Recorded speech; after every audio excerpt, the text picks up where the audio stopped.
Boss season 3 మొదలైనప్పటి నుంచి ఇప్పటి వరకు కాస్తంత ఎంటర్టైనింగ్ గానే ఉంది.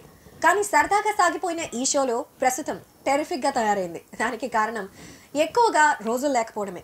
బిగ్ బాస్ లో గ్రూపులుగా ఏర్పడి బ్యాచ్లుగా వాళ్ళని విడదీసుకుని ఎంచక్కా వాళ్ళని నామినేషన్ లోకి పంపిస్తూ మిగతా వాళ్ళు టార్గెట్ చేస్తున్నారు. పాపం ఈ టార్గెట్ కి బాబా భాస్కర్ బలైపోతున్నారు.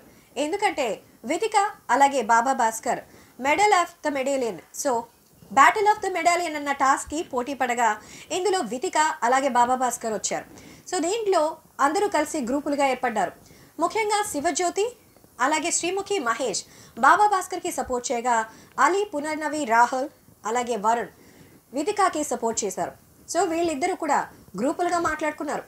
ముఖ్యంగా పునర్నవి, రాహుల్ అండ్ బ్యాచ్ వాళ్ళు బాబాని ఎలాగైనా ఓడించాలని స్కెచ్ చేశారు. దీన్ని విన్నటువంటి శివజ్యోతి బాబా భాస్కర్ చెవినేసింది. దీంతో వాళ్ళిద్దరి మధ్య ఉన్నటువంటి వైరం మరి కాస్త పెద్దదైంది. అలీ రజా గురించి మనము హౌస్లోకి రీఎంట్రీ ఇచ్చిన తర్వాత ఎవరెవరితో ఎలా మాట్లాడాలో పక్కాగా మాట్లాడుతున్నాడని స్ట్రాటజిక్ గేమ్ ప్లే చేస్తున్నాడనే సంగతి తెలిసిందే. దీంతో బాబా భాస్కర్ వాళ్ళందరితో అంటిముట్టినట్టుగా వ్యవహరించడంతో అలీ రజా ఓపెన్గానే బాబాని అడిగారు, ఈ బాబా గారు ఎందుకు మాతో టచ్ మీ నోట్లా ఉంటున్నారు అంటే, సో లాస్ట్ ఎపిసోడ్స్ని నాగార్జున గారు చూసినప్పటి నుంచి నాకు చూపించినప్పటి నుంచి అప్పటి నుంచి ఓపెన్గా ఉండలేకపోతున్నానంటూ తనకి ఇష్టం ఉండి లేనట్టుగానే వాళ్ళతో సమాధానాలు చెప్పి వచ్చేస్తున్నారు బాబా భాస్కర్. సో ఈ రకంగా చూసుకుంటే హౌస్లో ఏ రకంగా వాళ్ళు హౌస్ మేట్స్ ఉన్నప్పుడు ఒకలాగా లేనప్పుడు ఒకలాగా మాట్లాడుతున్నారో ప్రేక్షకులైన మనం చూస్తూనే ఉన్నాగా. సో కాబట్టి జడ్జింగ్ అనేది మన టాలెంట్లో ఉంటుంది. సో లేకపోతే ఇక బిగ్ బాస్ చేతుల్లో ఉంటుంది.